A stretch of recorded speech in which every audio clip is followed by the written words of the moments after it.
Well, I hope you don't mind if I read from my legal pad notes here, but good morning. My name is Conrad Cipoletti. I'm here as a volunteer spokesperson with Smarter Transit, which is a pro-transit, nonpartisan citizens organization. And I'm here to talk about what I think is common sense when it comes to transit locally in West Seattle and in our region broadly. Our mission is to support and advocate for accountable public transportation investments and governance to grow ridership in the Puget Sound region. To that end, we'll discuss our petition for voters to require accountability and transparency from Sound Transit before any further groundbreaking as part of that Sound Transit Our ask of the Washington State Legislature. We'll give voice to local business owners impacted by Sound Transit, some of whom are behind me right now. In particular, I'm here to talk about my perspective on issues with the proposed West Seattle light rail stub, including its absurd financial costs for no environmental or transit benefits. Voters aren't getting what Sound Transit promised, and I should know, as a car-free West Seattle resident, local taxpayer, and transit rider. I took the bus to get here today. The Bartell Drugs behind me is my pharmacy, and the Safeway on the other side of Jefferson Square here is my grocery store. I should have every incentive to be all in on ST3. It would be easier for me to take Sound Transit's marketing communications and promises about future groundbreakings at face value. But common sense tells me otherwise. For instance, the West Seattle Loop extension, when connected to a future second downtown transit tunnel, will often force transfers for existing transit riders like myself, who currently have a one-seat bus ride instead of the promised fast, reliable connections between these areas. At nearly $1 billion per mile, I can't fathom why it's in the public's interest to break ground if the tram extension won't carry more riders than buses carry today. Costs are particularly relevant with Seattle Mayor Bruce Harrell signing into law legislation that will place the transportation levy on Seattle voters' ballots this fall. It will be $1.55 billion, and if passed, come in addition to the sobering $149 a month, or about $1,800 a year, local households pay on average for Sound Transit. These costs, just for transportation initiatives, make it harder to live in Seattle, especially on fixed incomes, because many of the taxes levied by Sound Transit fall hardest on the poor. These costs are particularly acute with the West Seattle light rail stub. The proposed $4 billion price tag will only take you from where we're standing right now to DeSoto until connected to a second downtown transit tunnel. Professionally, I'm a salesperson, and I find it unethical to sell someone something they don't need. Since I can get DeSoto today for $2.75, I know that for a fraction of the $4 billion price tag, we can invest in real alternatives for getting around the peninsula on transit instead of driving alone, well before the tram extension's estimated completion and without demolishing apartments and other existing transit-oriented development. The dramatic increase in cost estimates speaks to Sound Transit's lack of transparency and thoughtful transit planning. Under current plans, it's clear that West Seattle will not benefit from our region's transit investments. It's hard to think that the rest of the Puget Sound region will either. For Sound Transit, the cost is too often the benefit, and costs aren't limited to the billions of dollars and cents. They include environmental costs. The environmental costs are many. To name just a couple, the DEIS states that many of the habitat losses are unmitigable, and there's a massive carbon footprint of at least 614,000 tons. Peninsula traffic will be snarled for 6 to 8 years during construction, creating a situation that is perhaps akin to the closure of the West Seattle Bridge, and the carbon load from that congestion hasn't been estimated. As a West Seattle resident, I know the peninsula has a community-oriented business scene, and it deserves transit options made to celebrate those businesses, instead of demolishing some of them. We are urging the public to sign our petition so we can focus on what works. Today, I can take King County Metro to visit many of these businesses and get off the bus on street level. We should enhance this experience, not make it worse. Car-free people like me want more and better transit, not whatever terrible boondoggle the West Seattle tram extension is. There are broader reasons why it's time for accountability. Transit ridership levels in our region have fallen since 2020, and we need to change that. We need to use our trademark Space Needle thinking to galvanize people to ride transit instead of driving alone. We can't accomplish that by clinging to a wasteful and costly fixation above all. even when topography and geography say it's unwise. Sound Transit hasn't publicly released ridership estimates for the West Seattle tram extension since 2019, likely because doing so would jeopardize its funding. I asked the media members gathered here today to demand that information and see how trams worked well in West Seattle 100 years ago and are not the best solution today.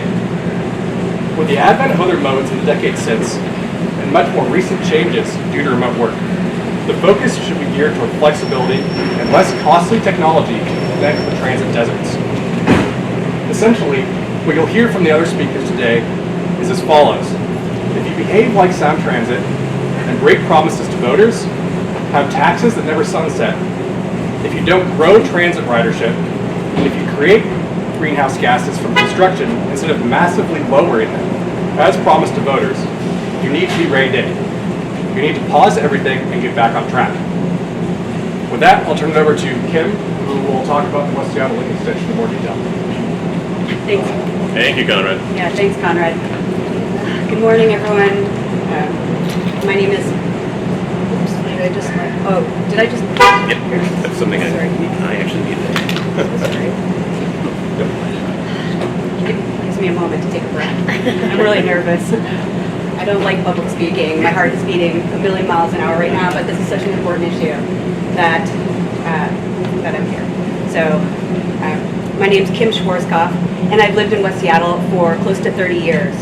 I'm a mom, a land steward, and a board member for DNDA, which is the Delridge Neighborhoods Development Association, and a former member of Sound Transit's Community Advisory Group, the CAG, and I'm very pro-transit.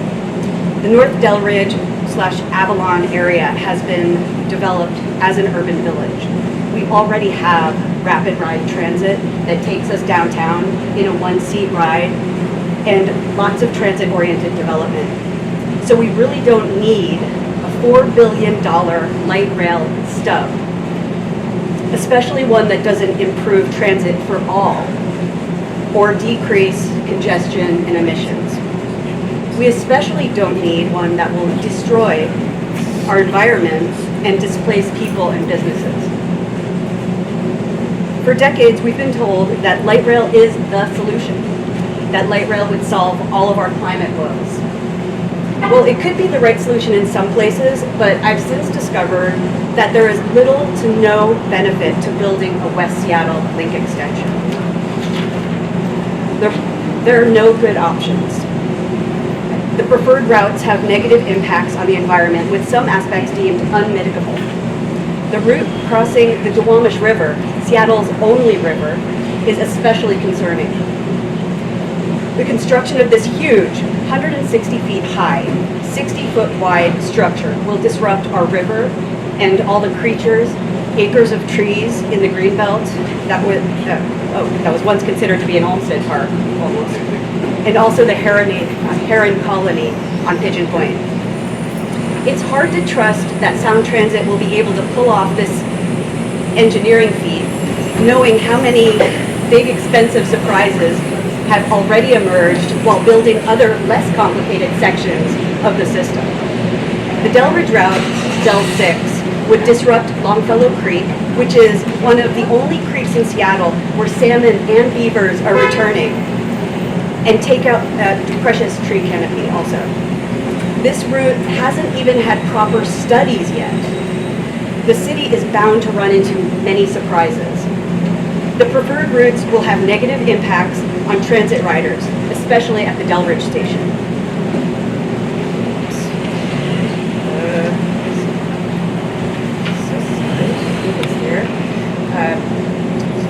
How can, just to make sure that our transit experience will get worse. Riders would be going from a one-seat ride to downtown to a two or maybe three-seat ride. And the accessibility and bus-to-rail integration is also an issue. The West Seattle Link Extension stub is an unnecessary 4-mile stub that's already doubled in cost to almost $4 billion with little to no community benefit. Sound Transit seems to be so focused on building something that they have lost sight of actually building better transit that will serve all people for future generations. Thank you. Thank you, Kim. Thank you. Hello, good morning. Thank you for coming. I apologize as well. I see cameras and I can barely remember my name, so I will be reading from this as well. I'm Laurel Trujillo. Got that right? And I'm the owner of Ounces Tavern and Beer Garden. Ounces has been in business now for nearly 8 years and is one of the businesses in North Delridge that will be forced to move if light rail is approved. I'm representing my business and the 60 other businesses that face an uncertain future as a result of light rail expansion to our community. I'm here today to tell you that the relocation assistance provided by Sound Transit is not enough. The amount provided for us to relocate is only a small fraction of the cost that we would need to successfully move our business and reopen in a new location. The stark reality is that if we don't get the resources and the financial assistance we need, my business and many other businesses could and will close. My livelihood will be impacted, the livelihood of my employees will be impacted, and the livelihoods of the 60 other plus business owners and their employees will be impacted. Our message is to our community. We ask you to support us in our fight for adequate relocation resources so that if light rail forces us to move, we have the funding and support we need to successfully reopen our doors in another location. Ounces and many of the impacted businesses have already started a petition in support of us 60 plus affected businesses at displacedbylightrail.com. The petition currently has 2,000 signatures and continues to grow every day. We also invite the community to, well, and you guys, of course, in the media, to a rally for relocation happening tonight at Ounces from 4 to 7 p.m. And I'll end with this final message to my community. Continue to support us. Now and throughout this entire process, we need your support. We embrace the progress light rail will bring to our community. Please don't allow us to be sacrificed for it. Keith, why don't you come on up? I'm Keith Edwards. I'm the owner of the Joint Chiropractic. And so I'm the new kid on the block. I moved here from Arizona a little less than 3 years ago to open a clinic. And I had scoured Washington State and settled upon West Seattle. Love the community, love the vibe, love the whole sense of West Seattle. I didn't choose, you could have gone to Bellevue or other locations, but West Seattle is not Bellevue. And that's one of the reasons why I wanted to be here. My lease negotiations was 4 months, starting in November of 2022, finalized it in March of 2023. But anyway, the following March and of 2023, and then a month after signing the lease, I find out about the light rail. So now I'm locked into a 10-year lease with the possibility. We've only been open 18 months, with the possibility of now having to relocate and go through with all the other 60 plus businesses that now we're going to be a part of. So this is not, to me, us versus them. It's what's the best viable solutions for all of us. None of us will be getting the money that we're going to need to move. A lot of us, most of the business owners around Jefferson Square, they have loans that they have to pay off and pay the money to relocate. They're going to lose. With our patients come from, they take the bus, they come by car, they live in the community where they can walk here. So they are going to be affected because we're actually essentially the only chiropractic clinic in Seattle that's a walk-in clinic, does not need insurance, and we're open on weekends. So we love and appreciate our patients and our community, and I know in return they do as well to us. One of the things probably the most common denominator I hear from our patients is not necessarily about the light rail, but about how best to improve the busing situation. Yes, there are buses that go through neighborhoods. Well, if Jefferson Square is demolished, as it seems like it's going to be, it'll be ground zero. For 6 to 8 years, buses are still going to need a place to go. Where are they going to go? They're going to go into residential communities. You're going to have all these businesses along here. Yes, we're a direct impact, but you're going to have collateral damages from these businesses like Portage Bay and Phoenicia that are going to have to contend with 6 to 8 years of construction. It's not just us. It's the residents of traffic. My God, when I first moved here, I had to spend a year not being able to use the Seattle Bridge, and I'm like, I don't know how anybody could have done it. You guys are warriors, because I don't know how any of you could have done that for 3 years or so. So I'm just saying that all of this is a possibility. I don't know. I'm not a technical guy. I'm just a clinic owner. But anyway, I appreciate the community. I think you guys are awesome, and we're here to serve you until otherwise we're notified. All right, thank you. Thank you, Keith. Tony, come on.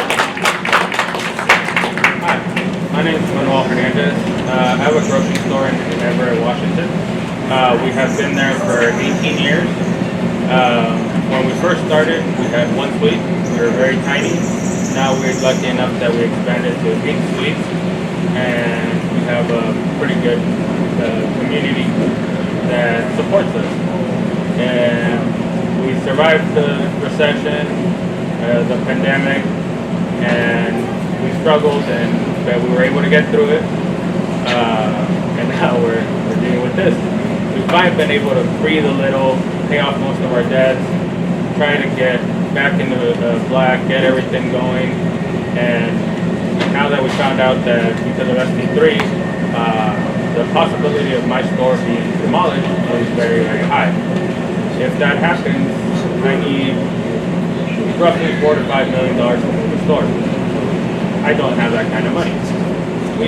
Sound Transit keeps saying they will cover the cost, and they told me about a grocery store that they moved that they paid $1.2 million. I found the grocery store and I went and talked to the owner. The owner said, yes, it is true. They gave me 1.2, but I spent $5 million. And then it took them 3 years to get the 1.2. He's like, I lost my house. I am renting now. I have no savings. I'm so far in the hole. He's like, I can't stop. I gotta keep going or else I lose everything. I have a young son. My parents are old. They want to retire. It's not something we want to risk. We can't afford to risk. We are for support, for progress. We know we need better transit. I drive a lot, so I can see the traffic. We need a better system for transit. That I completely support. But we also need support from Sound Transit to not just kill the communities, kill the businesses that work so hard to get to where they're at. In my plaza, where my store is in the plaza, we have multicultural. We have restaurants from the Vietnamese, the Mexican. We have Honduras. We have Chinese. It's a multicultural community that works together, and we're very happy. And that's all going to be destroyed with Sound Transit. That they won't help us move. They say they will, but we've already figured out that they're lying. They will not cover the cost. They're essentially saying, you pay up front and we'll give you money back later. Then we found out it's all a lie. And the Sound Transit ST3 is not going to help as much as I think as the bus systems that I have 50 workers and a lot of them use the buses and they're very happy with them. They just want a couple more stops so they don't have to walk as much between stops. But the light rail will not really help anybody, in our opinion. We need a better transit system, yes, but we think they shouldn't kill the small businesses. Thank you, Tony. Thank you very much. Hey, Marilyn, do you mind? Why don't you just tell them who RTTL is, because it's a local West Seattle group, just real briefly. So We are a rethinking, tiny coalition of people here, neighbors and people here in West Seattle who love the community, people who have studied transit for a number of years nationally and internationally. And we are pro-transit. We are pro-buses, implemental rapid ride thing. The people who studied the light rail coming here do not see advantages. They see a lot of disadvantages. My main concern is the environmental impact, but it's going to impact us economically so greatly. It's going to really impact the environment, and the social equity is a big concern. With the damage that's going to be done to the environment and taking down so many trees, 2 to 3 acres of trees at least, when they carve out Pigeon Point, will create what's called heat islands. Delridge is going to suffer much more than some people who are leafier areas, but that's also a big concern. So 3 things. It's not a good thing to do this light rail for the economic impact, negative, the environmental impact, which is going to be horrendous and awful for us, and also as far as social equity. Thank you. So we are definitely for buses. We can take questions or we can do one-off interviews. Questions? Great. Conrad, you want to talk up there? So, Can you explain what the petition actually says? yeah, the petition demands accountability from Sound Transit to pause all future Sound Transit 3 groundbreakings until that accountability comes to be. It also makes demands of the Washington State Legislature to bring accountability to Sound Transit for changes to RCW. Specifically, we're pushing for a directly elected Sound Transit board so that riders like myself can be better represented. Right now, the Sound Transit Board is made up of a bunch of politicians from Kingfisher and Snohomish County, most of whom don't take transit on a regular basis, if ever. So giving more of a voice to the public, especially transit riders, is important, and that's part of what's in the petition. What about taking legal action? Have you contemplated that, or are you looking into it? No, I don't have any insights into What it. would trigger legal action on your part? I'm not sure. I can't answer that question. It's very hard to find people. Marilyn, you gotta use the microphone. It's very hard to find people who haven't been involved with Sound Transit, both legally and people are fearful. But I guess if you work with Sound Transit, and many law firms have, they would be complicit. That's my understanding. But a lot of people just won't touch it. You know, if it's So you're saying there are legal firms in Seattle that are complicit? I can't hear. not complicit, but I think that so many legal firms have worked for Sound Transit, right? So I don't know if that would be a conflict of interest or not, but also, we don't have a lot of money. To take on the biggest transit system in the states, I mean, that takes a lot of money. John could probably speak to that. Hey, thanks for coming here. I haven't come out here very often. John, Niles. yeah. John Niles. I'm the co-chair of Smarter Transit. I've been on this Sound Transit thing for a couple decades, actually. It's really Sound Transit that ought to be justifying this. When you talk about $4 billion for 4 miles, that kind of crosses the line. When you're talking about a construction project that generates more greenhouse gas than will ever be saved by people riding it, that requires some justification. You have enough money and $4 billion to build the best electric bus system in the world, and Metro ain't half bad. I mean, the rapid rides are really pretty good. You can do more of those. And on the legal thing, there have been a lot of legal cases. Sound Transit has very good lawyers here. Various groups have taken them on over the years. It's a lot of money. And frankly, they bought most of the law firms in town. I mean, they're already working there. It's very hard to even find a lawyer in Seattle who will take them on. Because it's like the transit industrial complex. legal action ain't the first thing. We think it's got to come out of the people who look around, look at this and say, well, we're going to tear all this down and build a $4 billion train that generates more greenhouse gas than will be saved. What's that about? I mean, we try to get Sound Transit on the offensive now, and let the population will rise up. I think sooner or later a lawyer will step forward and say, we'd like to take this on. But it's very, very expensive. And we don't have the resources to do that. We'd just rather work with the grassroots, with media, TV, a few folks who just tell the story, tell the truth about what's going on here. Look into it. There are a lot of us who know how to tell the story. So we're looking forward to learning more about this over the summer. It's months to go. They're a long ways from having the final decision to build it. It's not like ready to go. John, can you speak to how much this is costing households, how much more it'll cost, especially with the Seattle Transit levy? Yeah, you take the tax bill, it's really incredible.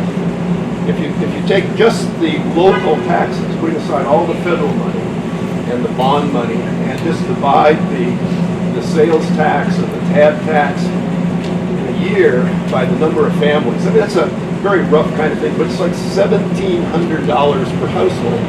$1,700 per household, everybody, whether you ride the train or not. It's also true, I just did the calculations, this is new, that if you take all the money that's been spent on Sound Transit and divide it by the 500 million riders over 20 years, I mean, that's a number around $30 a person. I mean, that's what we've spent. That's in local taxes, everybody. It's over $30 a ride on Sound Transit to date over 20 years. Taking all the money and all the riders, all they've done. It's a lot of money. And we're not saying anything about tearing down or stopping what's already built. Riding. I mean, I like to ride at the airport. I'm ready to ride it across the bridge. I'm not stopping that. We're just talking this ST3. It's kind of like, when do you say we've done enough? It's time to ride what we've got, make it work as well as possible, but tear all this down and spend $4 billion for 4 more miles. And Sound Transit needs to justify that, and they're not ready to do that yet. So let's make them do it. Hey, There's a contention that people have already voted for this, and then some will reply and say, oh no, they didn't really know what they were voted for. Is that your contention? Yeah. You get to change your mind. You get to change your mind on stuff, don't you? I mean, you elect somebody, you have an election. It doesn't work out, you do something different. That's all we're saying. It's time to take a look at what we're doing. That ST3, right? That was 2016. That's a little while ago now. So this is the first big ST3 project, and it's not turning out too well. So why isn't it time to reconsider? The Sound Transit is a creature of the state legislature. The state legislature can change it. They can say, and we're not necessarily saying there are a lot of aspects of this, but it's clearly in the democratic principle to be able, in the democracy, to step up and say we want to change our mind. But the people have got to do it, and it's really everybody. Sir, to piggyback off of what you just asked, Yes, where are the people? I'm looking around. I don't see a lot of people here. We're working on it. Sound Transit is a very, very strong public relations outfit. I mean, they spend a lot of money on that. I don't know about you. I see their stuff on TV. I get the stuff in the email. I mean, they're rolling. They've been going 20 years. It just takes time. We don't know how it'll turn out, but we think it's very important to speak up. And little stories are going to pop up. You may have seen in the Seattle Times, I think even today, there's a little concern about a train that's already built, the one in the Deer Valley, which I said is going to hurt people. And apparently the government has decided it hurts too many people. So there's a place where you might want to spend some money fixing the light rail that's already built. I mean, that would be a good thing. Hey, Conrad, can you speak to the current cost what we approved in 2016, what the current estimate is, and that 3% figure? Logan. So ST3 was sold to voters in 2016 as a $54 billion measure, including cost overruns from previous ballot measures. The cost is now somewhere north of $148 billion and climbing. So when folks talk about voter approval, they're talking about a much smaller financial number than is being spent by Sound Transit today, and that number continues to increase. Another statistic that may be relevant that Kelly mentioned, the 3%, is that in 2050, according to Sound Transit and Puget Sound Regional Council data, Sound Transit will carry only 3% of regional trips. So if we're spending billions and billions of dollars, we should be getting a lot more new riders on the system. And today, ST3 mostly replaces existing bus routes with a tram-style subway. So you're taking existing bus riders like myself and putting them on a tram. To me, it does not make sense to spend billions to do that instead of doing other things with a portion of that money to galvanize more transit riders. So what will you do with this petition? Because you're not gathering signatures for a referendum or an issue, per se. No, we'll be presenting the petition to the state legislature. So we'll be having briefings with our state legislators in the upcoming legislative session in 2025. Above and beyond that, we'll be using the petition to galvanize more public interest in this topic. As far as getting more people involved, you know, a lot of people are fearful of Sound Transit or unaware of how much they're spending on Sound Transit, and getting these facts out there through something like the petition will be a good way for us to get more folks involved in these efforts.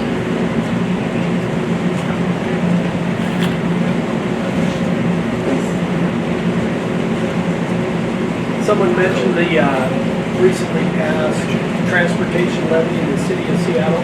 Do you see or foresee problems with these two things colliding together? You know, what Sound Transit wants to do as far as expanding into West Seattle and what the city wants to do as far as spending $1.5 billion for improved bike lanes and other transportation things.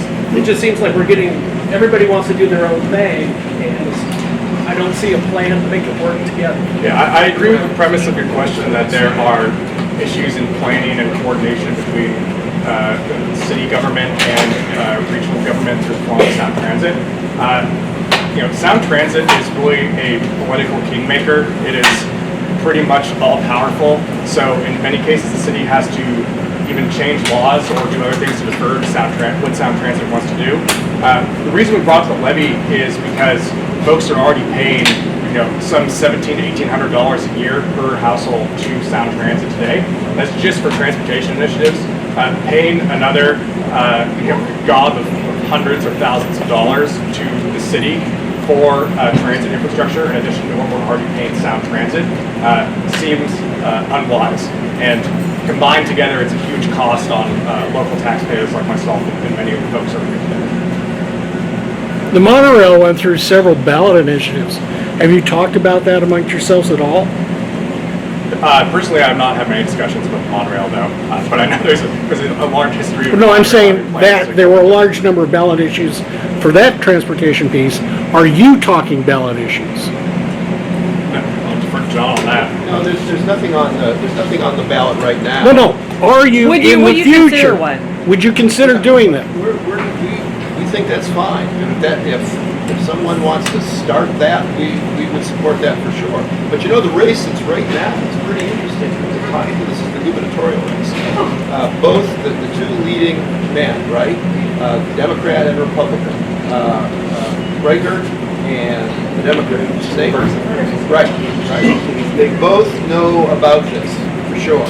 And I haven't seen it show up in any of the platforms, but it's very possible, and I think it would be good if both those men thought about that and thought about how that fits into spending, fits into alternatives, fits into other things. So we are attempting to get their attention, and you know, stories like this, we hope would get their attention, like a position on it. Question. Yes, sir. West Seattle's in the shadow of the Seattle Fault Zone. Yes. And an overdue quake between 7 and 9.0 Yeah. will devastate West Seattle and shake the bridge and any light transit foundations into the floor. Has that been addressed? The fault Yeah, seismicity? we're not claiming Sound Transit doesn't have to build earthquake proof. They will build it earthquake proof to the highest standards. I don't view earthquake preparedness, anything like that, as any reason for or against a civil construction project in this town. We know how to build on that. So I'm just saying, I don't think earthquake preparedness or earthquake protection, earthquake standards, I don't think that's an issue. Civil construction, I just don't think that's an issue. Not worried about that. That's not the thing. It's about spending $4 billion. It doesn't carry very many people. It's about not using the buses that are already here. That's a very good idea. We need more buses. We could build the best electric bus system on the planet with even $1 billion. $4 billion for 4 miles. It doesn't add that much to ridership. What's that about? It's crazy. Yep. You know, people who are running for office ought to talk about that. People who are into Republicans or Democrats. On the Republican side, it's all that money. On the Democrat side, it's what about the things that really work better? We like transit. We want it to work better. And this a 3 stations up here. What about the rest of the peninsula? Yeah, well, we can take a bus and change the bus. Why that? Why not buses that go all the way? And anyway, it's whether you're a Democrat or Republican, this is really crazy. But by the way, both Democrats and Republicans get involved in this. I'm a Democrat, but there are a lot of Republicans that get involved too. It's bipartisan. Many folks who spoke today made a good argument with regard to the $4 billion that would be spent to build the West Seattle extension. Yeah. The costs on that outweighing the benefits on many levels. Yeah. As you widen the conversation, though, to ST3, there are other stakeholders as well. Yeah. How would your efforts here, your group's efforts, impact, well, let's say, the Ballard extension and whatever else is supposed to be achieved with ST3? Well, you know, they're all in a process. I'm not sure Ballard makes a lot of sense. Now, Ballard takes a second tunnel. You mean you can't find a way to run more trains through the tunnel that's already there? I think there's some people saying that. I actually use the rapid ride. That's my neighborhood. The rapid ride works very well. There's a lot of talk about. It's not, they don't run enough buses, but this is my field. We run more buses. I'd also ask the question about the Ballard Bridge. You know, there's a lot of trucks, cars, emergency vehicles. Maybe I asked one time, why don't you rebuild the Ballard Bridge for better, bus lane, maybe a little bit higher? And I had an engineer say, well, I arrived in town, I brought that up right away. No, we're not going to go there. Why? Look at the money that's sloshing around. There's just car tab thing. They pay $500 for an old electric car. It's crazy. What else you got? This Sound Transit needs to defend itself better, frankly. Somebody ought to be asking $4 billion for 4 stations and not more riders. And then the Patriots, they partner with Puget Sound Area Council, which runs the numbers all the way out to 2050. And you look at their numbers, and light rail in 2050 carries 3% of the regional market. 3%. That's interesting. Wow. One of the things that we would like, that we think would like, is to talk with Sound Transit. We have asked them, the neighborhood has asked, we think the link has asked for almost 2 years now. Please come and talk to us about what you're going to do. We've had, they come, it's more like, to me, propaganda. They tell what they're going to do, but not in real detail. And so our mission right now, rethinking it, is to just be